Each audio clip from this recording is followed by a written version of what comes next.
Ayun, what's up mga katunay? Siyempre, ito po ang inyong lingkod na si BT. At ito yung sinasabi ko sa inyo, yung Kalye Survey, sinimulan na natin kahapon. No? Naglabas tayo dito sa ating channel ng Kalye Survey about doon sa impeachment ni VP Sara, kung ang mga tao ba na nasa labas ay gusto ba nilang ma-impeach si VP Sara o hindi.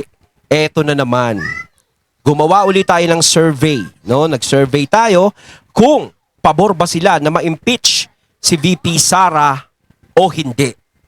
Ayan, syempre, eto meron tayong tao, no, na nasa field, na nasa labas, hihingi ng mga komento nila, yung magse-survey sa kanila.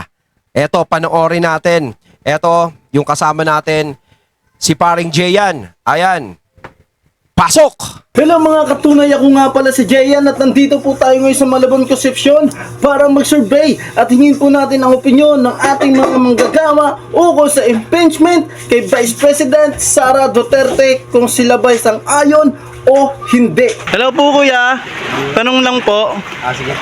payag po ba kayo ma-impeach si Vice Sara Duterte? Hindi po. Bakit po? Kasi ano po siya, marami po siyang magagawa ng mga batas. Saka ano po, kasi maganda rin po yung mga palakad ni Ma'am Duterte. Ganoon po. Di man tayo ma-anuhan ngayon, pero baka tayo naman maambunan ng ni Ma'am Sara Duterte. Salamat po. Okay, salamat din po sa opinion. Salamat kuya. Hello po. Tanong lang po, payag po ba kayo ma-impeach No. si Sara Duterte? Oh. Bakit po? Kasi Sara Duterte is a good vice president. Number one.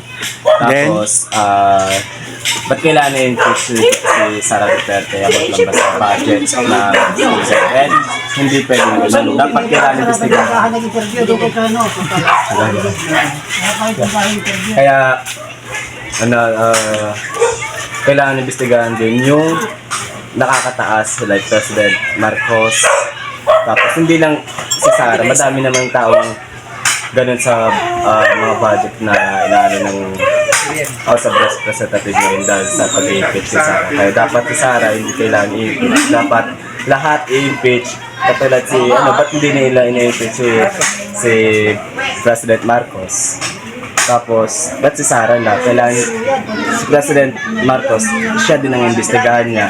Tapos mga lahat ng House Representative na mga senator kailangan i-imbestigahan para kaya meron isang taong hindi sang-ayon na i-impeach si Sara Duterte. At ayun na. Thank you po sa opinion. Hello po. Tanong ko lang po, payag po ba kayo ma-impeach si Vice Sara Duterte? Oo o hindi? Hindi. Bakit po? Sapagkat marami naman silang nagawang magandang kabutihan para sa mga Pilipino, lalo na panahon ng mga lockdown. Ano pa po? Bukod doon, siguro para sa akin, naging magandang ehemplo naman ng kanyang ama bilang presidente, maging siya rin po. Hello po, tanong lang po, payag po ba kayo ma-impeach si Sara Duterte? Oo o hindi? Hindi. Bakit po? Para sa mga edukasyon ng mga bata, Tapos po? ano man tayo, magaluwag-luwag. Okay po. Salamat po sa opinion. Hello po kuya. Tanong ko lang po, payag po ba kayo ma-impeach si Vice Sara Duterte? Oo o hindi? Hindi. Bakit po? Kasi yung nangyari kay Duterte, kahit pa paano, sana din sa akin kasi Duterte ako. Kaya nga nag-presidente ka para magano. Kaya nga yung sa sobrang tungkulan niya, nasobrahan siguro sana. Napakahirap mag-presidente talaga. Kaya po. Opo. Pero kung di dahil ko Duterte, yung mga tawag ng mga pulis, hindi tataas. Ilang presidente yung nagdaan, wala naman na yung nangyari. Opo. Budget tangi, si Duterte lang may kasama. Tapos lahat ng adik, nabawasan. Kaya lang, ang problema lang, meron ng kasing tao na inisente yung nagdadamay. Doon siya na, Pero, bilib ako sa kanya. Hello po. Kamusta po? Tanong ko lang po, payag po ba kayo ma-impeach si Sara Duterte? Hindi po. Bakit po? Ano eh. Isa lang yung isa lang talaga yung yung talagang nakikita mo na hindi corrupt. Tapos talagang para sa mahirap. Thank you po sa opinion, kuya. Salamat po. Tanong lang po, payag po ba kayo ma-impeach si Vice Sara Duterte? Oo o hindi? Hindi. Bakit po? Hindi sa mga kahirapan yun. Katulad namin, yung mga naghanap buhay. May buhay. Hindi mga tulungan ng mga nakakataas. Mahirap na. Wala sila may tulong. Hello po. Tanong ko lang po, payag po ba kayo ma-impeach si Sara Duterte? Hindi. Bakit po? Kasi mas maganda pa siyang presidente tulad ng tatay niya eh. Kasi takot yung mga taong gumawa ng krimen. Tapos po, Yun lang. okay po. Salamat po sa opinion, kuya. Hello po. Tanong ko lang po, payag po ba kayo ma-impeach by Sara Duterte? Oo o hindi? Hindi. Bakit po? Kasi yung lahat ng mga kabataan ngayon nahihirapan sa buhay. Ang solusyon natin siya yung gagabay sa atin tumulong ang anak buhay natin. Okay po. Hello po, tatay. Tanong ko lang po,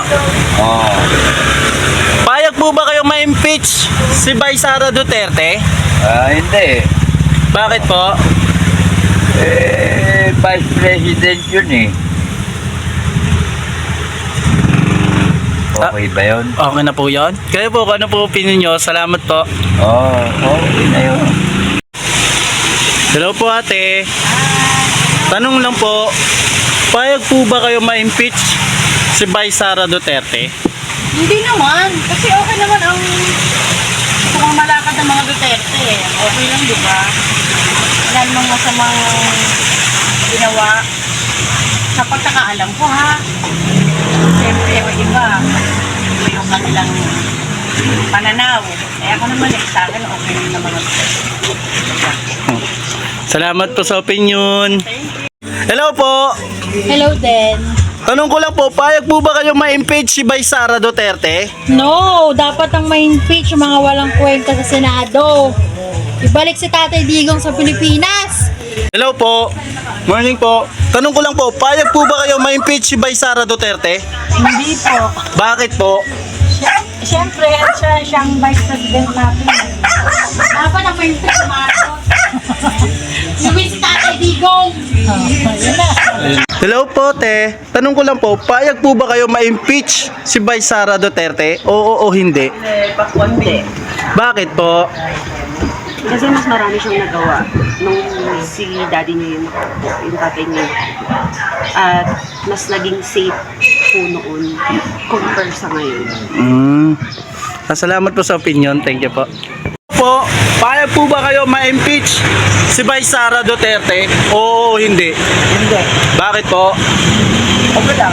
Ay, saan pala ka doon? Hello po. Tanong ko lang po, payag po ba kayo ma-impeach si Vice Sara Duterte? Oo o hindi? Ay, hindi. Bakit po? Eh, ganun naman din sa mas malaki pa ang kasalanan ng iba kaysa sa kanya. Tapos po. Okay na po yan. Unahin mo muna yung malaking kasalanan bago siya. Hindi naman ang kasalanan niya. Okay po. Salamat po sa opinion. Yo! Hello po. Tanong ko lang po sa inyo, payag po ba kayo ma-impeach si Vice Sara Duterte? Hindi po. Bakit po? Mahal namin siya. Tsaka gusto namin siya. At gusto namin siya.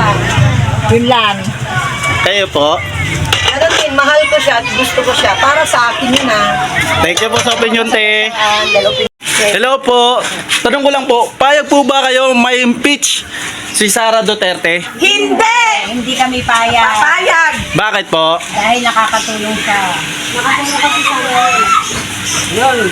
Okay. Namin ko. Okay po, salamat po sa opinion.